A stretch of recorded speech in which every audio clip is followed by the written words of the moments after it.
PTF and JK back with you with our video about the Kentucky Derby pace and by extension, the Kentucky Derby draw. New info since the last time we did a Derby video. JK, let's just start with the lead. We've talked, both of us, on these videos so much about Fierceness, how he's the most brilliant member of the class, how we believe if he runs his A race, they ain't gonna beat him. He draws in the 17. Now, I don't know if it's necessarily where I would have picked for him to draw, but I'm curious what you think of this 17 draw for Fierceness. How does that affect him? How does that affect the pace of this year's Kentucky Derby? Well, yeah, I mean, I would have picked 17, 18, 19, or 20 for him. He's a horse that, in my opinion, is the best horse in the race. He's tactical. He likes to be forward. I think he likes to see racetrack in front of him and being drawn out there. And his trainer is comfortable at having horses sit in the 2 and 3 path, sitting off of paces. Like, that's just what Todd Pletcher will do. And frankly, his rider, Johnny Velasquez, has won a majority of his big races riding horses like that. I've got no problem with being drawn in the 17. He'll have all the riffraff to his inside. If they want to do a little grab fest down there on the inside, worrying about getting the distance, I have no problem with him making the lead and galloping around there very similar that he did in the Florida Derby. But I also feel comfortable that if someone does want to be aggressive to the inside, that he can sit outside in the clear. And the worst thing that can happen to the best horse of the race is he can end up 3 or 4 wide, which, considering the Kentucky Derby, that's the least of your worries when talking about what bad things can happen to you in the Derby. You can get stopped. You can get checked. You can get stuck in behind horses. You can get carried out into the 97 path. I think that he'll be able to avoid a lot of those situations based on where he's at. To clarify my statement, going in, I wouldn't have necessarily picked the 17, but my fear with the 17 would have been that you might have a faster horse in 18, 19, or 20. I don't think you have that here. I think he's drawn outside the other main speed. That's where I think he needs to be. I mean, I suppose he could get hung a little bit wider than he wants, depending on what happens in this pace, but I love being drawn outside the other speed. The analogy I use on the In the Money airwaves often is, for the jockey, it's like sitting on the button in poker. Other people have to play their hands before you do. I think it gives a tactical advantage. And look, I think he needs to break cleanly, probably to win. But from out there, as opposed to down inside, even a half-step slow break, he's got such acceleration. I think he could still maybe even overcome not the best break. He can overcome a bad break, but I think he can overcome not the best break and still get into position. While we're talking about Fierceness, I want to show a tape of the Florida Derby, not the closing stages where we've seen him run away from the field, but the early stages of the race. What I think is interesting about this, Jonathan, is just how easily Fierceness makes the lead. It looks to me very early on in the piece here, John Velasquez is ready to move his hands and ask him to get to the lead. It becomes apparent that that's not going to be necessary. And at that point, he sort of takes him in hand and just his natural speed, he goes to the lead. Fierceness is not being rank. To me, he's listening to his rider. He's not acting like a need the lead. Everything has to go perfect horse. He's acting like a push button horse who could have gone faster to get to that lead. And I believe still been within himself. We all know what he did in terms of the final time, the giant speed figure. If he can sort of work with Johnny as he did in that clip and make his own trip, that's just another thing that leads me to this favorite. Where do you think he'll be positioned early on in this year's Kentucky Derby? I think he'll be forward. I think he'll be first, second, or third. I think someone potentially could go, and based on where he's drawn, I think Johnny will let him go. But I also think that if Fierceness is natural ability, his natural talent, that horse that ran triple-digit buyers on a number of occasions, if that horse pops away from there and finds himself on the front end, Hall of Famer Johnny Velasquez is not going to grab him and put him behind a horse. He's going to let him cruise on the front end. We've seen what he'll do if he makes the front end. We saw what he did in the Florida Derby, making the front end, record-breaking performance. There's this idea that he's a tricky horse to ride. I don't think that's the case. I think that he didn't appreciate the circumstances of the Champagne. He came back in the Juvenile and ran off the screen against an unbelievable group of horses. Then he comes back in the Holy Bull on what was a not primed and fully pumped to run his best race performance, where of course it didn't matter what trip he got. He wasn't going to run his best race that day. And then he shows up in the Florida Derby ready to rock and roll and does what he does. I think the pace is going to be slow. I think if you look at the other horses in the race, slow for the Derbies, the Derby standards. You look at the other horses in the race, horses like Track Phantom, Dornoch, other horses that could be forward. Track Phantom's got distance questions. They're not going to send him away from there aggressively. Dornoch, to me, isn't that tactically fast. He does find the front end from time to time.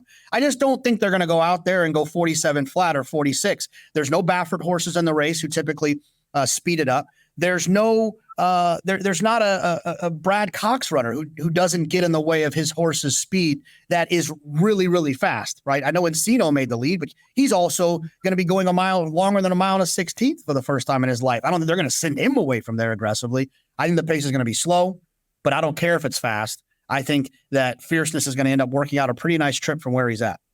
I think it's going to be faster than what you're saying, but I agree. I don't think it's going to be historically fast or anything.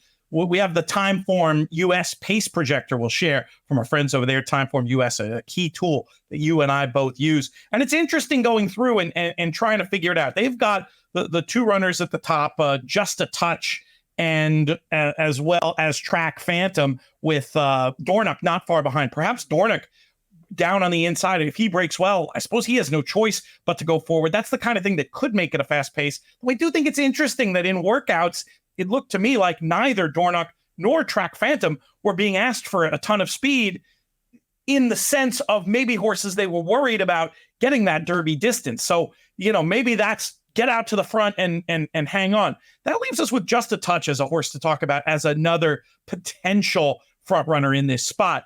Brad Cox has 3 in here. Do you think there's a chance, JK, that we will see team tactics with, one of them whose mission is to have their best chance going to the lead, another maybe sitting, another coming from farther back? What kind of instructions do you imagine the triumvirate of the Cox horses are going to get in this race?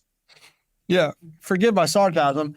I can see Brad Cox calling Sheikh Mohammed and saying, hey, look here. We're going to go ahead and just send your horse out of there pretty fast. We're going to set him up pretty nicely for one of my other horses. So I hope you don't mind that. Thanks a lot, Your Highness.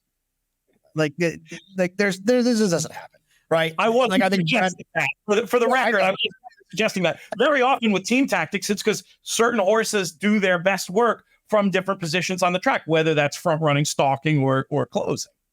I think Encino and Just a Touch will be forwardly placed. Neither one of them aggressively ridden to make the front, but forwardly placed like Brad Cox runners often are.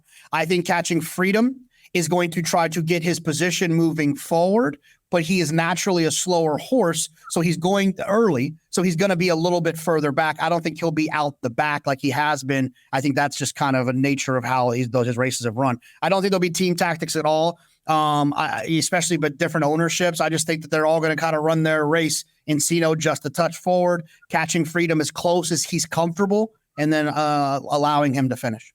It's a half mile into the Kentucky Derby. Who's on the lead? I think Fierceness is going to be on the lead. And I think the fraction is going to be like, 48-1, 48 flat, 47-4. I think that Johnny's going to send away from there. And I think that there's a chance in which he can kind of intimidate some of the others that they might take back a little bit, not wanting to eyeball the best horse in the race all the way around there. And I could see him being on the front end with reasonable fractions. I love that scenario for him. I'll take an absolute guess and say maybe it's T.O. Password, a runner like that, a big long shot, but maybe connections out to get a run for the money. We've seen foreign horses in the Kentucky Derby often show more speed than you would have guessed. I don't think that would hurt Fierceness at all if he could be out there. And I don't mind the idea of Fierceness with a target. You saw how well that worked in a race like the Breeders' Cup Juvenile, but he's one that doesn't appear on the Timeform US pace projector that I could see being out there. I know you don't think it's going to be a closer scenario.